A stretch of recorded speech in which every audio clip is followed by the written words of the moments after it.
Bismillahirrohmanirrohim. Assalamualaikum warahmatullahi wabarakatuh.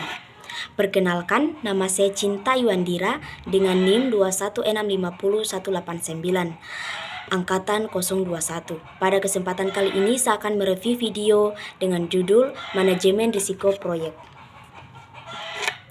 Risiko or problem.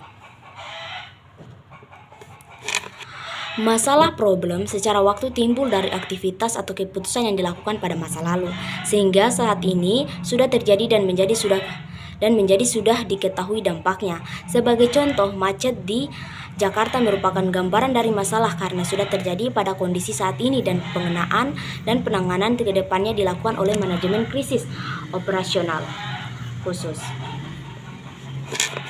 Sementara risiko merupakan kejadian yang belum terjadi, baru merupakan perkirakan akan keterjadiannya. Pada saat nanti apakah akan benar-benar terjadi atau tidak, tergantung dari penanganan dan tindakan yang akan dilakukan. Dengan melakukan mitigasi risiko dalam bentuk mengurangi dampak menerima risiko, membiarkannya atau mentransfernya, maka akan diketahui posisi terakhir kondisi risikonya. Interview, sebuah cara untuk menemukan fakta dengan cara mengumpulkan informasi melalui tatap muka, telepon, email, instant messaging. Teknik Delphi digunakan untuk mencapai kesepakatan dari sekumpulan ahli di bidang tertentu yang melakukan prediksi terhadap masa depan. Brainstorming, membentuk grup yang membahas berbagai macam ide atau solusi secara spontan untuk menyelesaikan permasalahan tertentu. Kemudian identifikasi risiko. Input, faktor lingkungan, aset, proses organisasi, pernyataan ruang lingkup proyek, rencana manajemen proyek, rencana manajemen risiko. Teknik, documentation review, brainstorming, Delphi interview.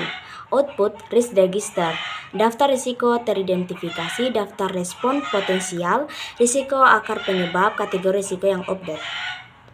Kemudian kita masuk pada SWOT, analisis SWOT, strength, weakness, opportunities, and threats, membantu mengidentifikasi risiko positif dan negatif dapat terjadi sebuah proyek. Strategi risiko negatif yaitu avoid, di mana penghindaran risiko melibatkan perubahan rencana manajemen untuk menghilangkan ancaman oleh risiko merugikan. Transfer, pemindahan risiko mensyaratkan pergantian penerima dampak negatif dari pemilik ke pihak ketiga. Mitigate, pengurangan peluang dan atau dampak peristiwa risiko merugikan ke ambang atau batas yang dapat diterima. Kemudian strategi risiko positif. Exploit, strategi untuk memastikan bahwa kesempatan risiko positif dapat terrealisasi. Contoh, menugaskan SDM yang lebih berbakat untuk mengurangi waktu penyelesaian atau menyediakan mutu lebih baik dari yang direncanakan.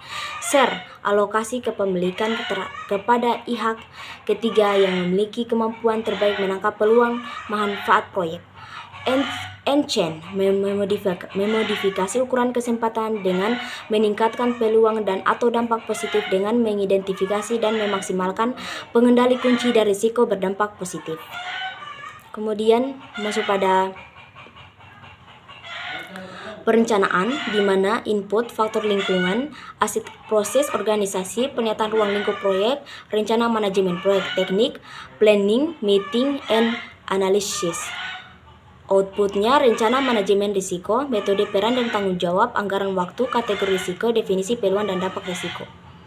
Kemudian kita masuk pada residual, risiko yang terjadi setelah memperhitungkan kontrol yang sudah dijalankan dalam rangka pengurangan dampak dari risiko utama. Risiko kejadian perampokan aset atau barang dalam gudang. Risiko ini masih terjadi dengan tingkat yang lebih kecil walaupun sudah dipasang alarm atau CCTV dalam gedung tersebut. Risiko yang tetap adalah setelah semua strategi respon telah diimplementasikan.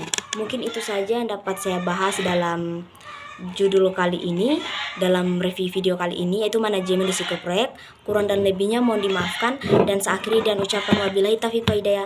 Wassalamualaikum warahmatullahi wabarakatuh.